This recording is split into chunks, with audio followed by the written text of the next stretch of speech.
What's up, Hi Tea audience? Today we're joined by humor writer and satirist John Bernardo to talk about where being funny comes from, how we develop our own sense of humor, and how humor helped him get through cancer. This is the Hi Tea Podcast. Worst typo you've ever sent? Oh, the worst typo is when I try to write the word paid, P-A-I-D, Mm-hmm. and my finger accidentally hits L. So I say, I'm going to pay you this weekend. It says, I'm going to lay you this week. So Oh it just no, turns from something innocent like let's get paid to let's get laid.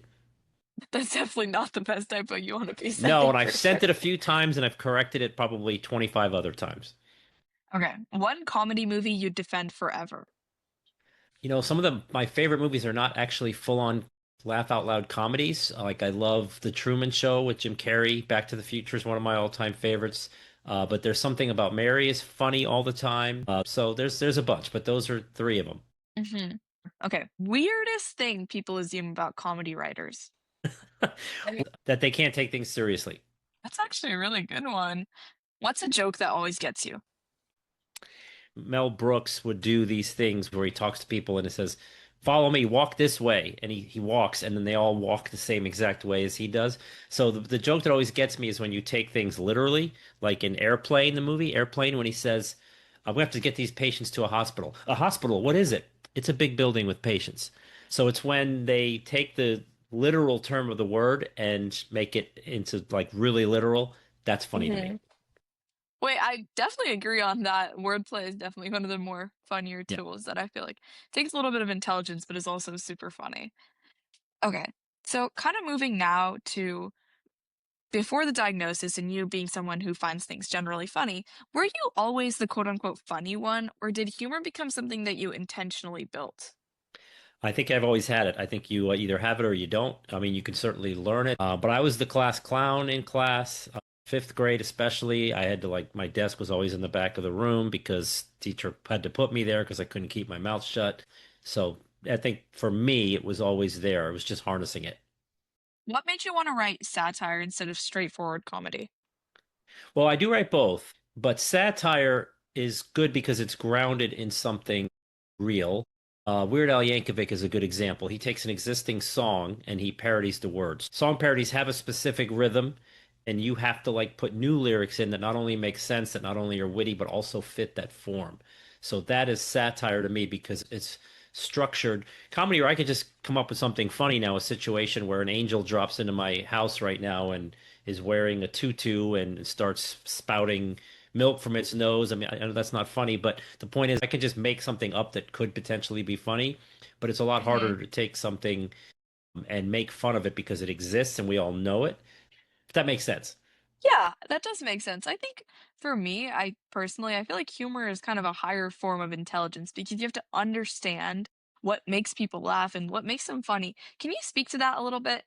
How do you understand how to make people laugh? You don't. What you do is you do what makes you laugh. Because if it doesn't make you laugh, it's not going to make anybody else laugh. And if it's one of those classic cases of trying to please all the people all the time, you can't do it. There are people that probably hate my book. There are people that probably love my book, think it's the greatest thing in the world, and some people that just enjoy it and say, "Hey, that was funny," and move on. But it makes me laugh, and that's how I know it's funny. That's the answer: is you write to make yourself laugh, and if you're laughing about it, there's a good chance other people are going to find it funny too. That's definitely a great way to look at it. Yeah, how Definitely a can good you way make to look somebody at else it. laugh if you don't think it's funny? I agree completely. Okay, so kind of pivoting a little bit right here. Did comedy ever become a way to make sense of uncomfortable things? Absolutely, that's what it is. I have a full-time job. I don't want to necessarily do it. I don't want obligations. I don't want responsibilities. I know I have to have them, but I love to just live in a world where I could just make comedy all the time, where I could just make fun of things. Like if you gave me $10 million and said, "What are you going to do all day? You don't have to go to work anymore." I would just make funny stuff. I'd write another book. I'd make more YouTube comedy videos. That's fun. You wake up and you have fun. You make people laugh. You make yourself laugh. So I love that. Having your passion is definitely something that I think a lot of high schoolers today are trying to find. And so knowing that comedy is your passion is definitely inspiring to a lot of people who maybe don't have the straightforward passion, but something more unorthodox like comedy. Well, let's put it this way. If you're on Instagram, I don't know if this comes in your feed, but I get like bloopers from comedy movies, Yeah. Anchorman, stuff like that. So when I watch those bloopers, I get like kind of envious because those guys are at work all day. They're making a stupid, funny movie that's going to have a legacy. And while they're doing it, they can't help but crack themselves up. They're cracking up all the time. They can't get through a scene because they're laughing so hard. Why wouldn't you want to wake up every day and go do something like that?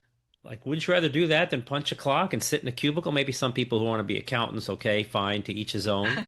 So for me, never quite made it to that level where I could just spend my day being a goof off, but I would love to be. Yeah, I think that speaks to a bigger message that doing what you love is really going to bring you joy. It's not about being rich, it's not about chasing the next title, but rather about doing what you love. And if you love laughing every day, which I'm assuming a ton of people do, and you have that talent, definitely makes sense to go that route, go somewhere that maybe isn't as cubicle related, so not like accountant, engineer, doctor. I know a lot of us today are like pushed towards those paths, so it's definitely interesting to see what happens when we go another direction. If I had YouTube when I was your age or in high school, my goodness. I mean, I probably would have been posting ridiculously stupid stuff, but to have that outlet, if I ever made a movie when I was younger, first of all, we didn't have phones with cameras. I'm not that old, but we didn't have the ability to just run out and shoot something and make a video. You would have had to get a certain camera and then edit it on a big device, and then there was nowhere to show it. If I knew when I was 16 years old that I could just make something and have potentially the whole world see it by just throwing it up online, my God, what I would have done all day. But didn't have it. So you guys have a great opportunity to just go make whatever you want, comedy or otherwise, and let the world have access to it. Okay, so moving on to a little bit of a heavier topic right now. So, before cancer entered the picture, what role did humor already play in your life? Was already there. I mean, like I said, when I was a kid, my parents knew I was the kid that would make the stupid joke. Yeah, again, same stuff. So, and then cancer hit when I was a junior in high school, and nothing really changed. I made fun of some of the doctors that came in, some of the interns, not my actual real doctors, but some of the interns who would come in, like they were in school at University of Miami, and they would let them see real patients to help them as part of their program. And some of them, you'd have to laugh because of what they were doing. So it was just something else to laugh at. Yeah, so how in that moment did you still stay positive? Because, like you're saying right now, you were still able to like make fun of the interns. How did you keep that mindset going? It's a mindset. It's exactly what it is. I don't think I ever consciously told myself, be positive, be positive. I think I just was. I was kind of happy go lucky. It was like, all right, well, I have this problem. I don't think my parents told me it was cancer early on. I don't remember when they actually said it was cancer. Just something we have to fix. You have to have surgery. You got to have this chemotherapy. What are you going to do? I had to do it. I wasn't happy about it. I was, not feeling good all the time, but you just roll with the punches. I just think it's just part of who I was. But I can tell you, having gone through it, that if you take the woe is me attitude, you're going to have a problem. You have to find a way to have a positive attitude. You have to have a way to be confident and just know there's a light at the end of the tunnel that you're going to get there. Makes the days a little easier. I've seen people just be down on themselves, woe is me, down on their luck, and you have less of a chance to survive it and get through it if you have that attitude. So I don't think I consciously did it. I think it was just who I am, thank goodness, because it helped. So, in that, did your quote unquote comedy brain ever come on during moments where you probably shouldn't have been laughing? Well, I have had several operations on my knee, and each time I think I cracked a joke right before I went out on anesthesia. Like the last words out of my mouth, if I didn't recover from the anesthesia, would have been something funny. And I realize now that the reason I did that is because I need some levity in that situation. I need to say something corny and silly for my own peace of mind. That's how I deal with things, is to try to find the joke in it. Yeah, so were there ever jokes other people made that maybe helped you? They say you can dish what you can't take it. People who can dish it, I appreciate because now I know I have a sparring partner. So if you started ripping on me right now, I'd probably start ripping on you back a little bit, and I would probably enjoy it because it's just fun. I'll just go off and tell you, I'm Italian. One of my best friends is a Jewish guy from college. And you can do this when you're friends. You can't do this when you're not friends, of course. So don't cancel me for this. But I would talk about him being Jewish and make fun of him for being Jewish all the time. And he would make fun of me about being Italian all the time. We'd be at a restaurant, and if he was buying something inexpensive, I'd say, you're Jew, I'd make a Jew joke. But if I did something Italianish, he'd make fun of me for being Italian. And we laughed. We loved each other for it because we were friends and we understood that we weren't actually demeaning the other's religion or beliefs or heritage. We were doing it because we were making each other laugh and there was no malice behind it. Why can't I make a joke about my good friend who's Jewish as long as he understands I'm not making fun of him? I'm not making fun of him, and I'm not making fun of Jewish people at all. Especially in today's world, it's different than when I was younger. You got to make sure you're not offending people. And nowadays, people get more offended. But I think everybody watching this does know that if they have a best friend, they can make fun of them on almost anything, and they're gonna be fine with it. So, on the flip side, did being funny ever become exhausting?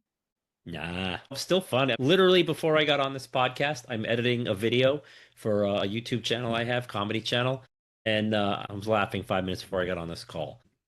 I'm not going to tell you my age, but here I am still making goofy stuff, you know, so many years later. So no, I don't think you ever stop. So, with that, for those people who maybe aren't as funny, do you have any advice for them? I know you said that a lot of people are naturally born with it, but maybe for those individuals who aren't as funny. Actually, telling jokes is a good way to practice. Go to your next class and watch what the teacher's doing and think of a way that that's funny. What's stupid about that? And you go from there. First of all, anything that's true is usually funny. So if you can find the truth in something and then play off it and be exaggerate, that's funny. If you take two things that don't belong together and put them together, that's funny. That's what a lot of movies do. The movie Splash, the one with Tom Hanks back when he was young and Daryl Hannah plays a mermaid. And like, what would a mermaid be doing in New York City? You put those two things together, you get funny situations. So that's, two basic things is find the truth in something and tell it in a different way and put two things together that don't belong. And that wraps up our first episode with John. Next time, we'll dive deeper into what his life was like after cancer and how the experiences changed both his perspective and his ambition. This is the High Tea Pod.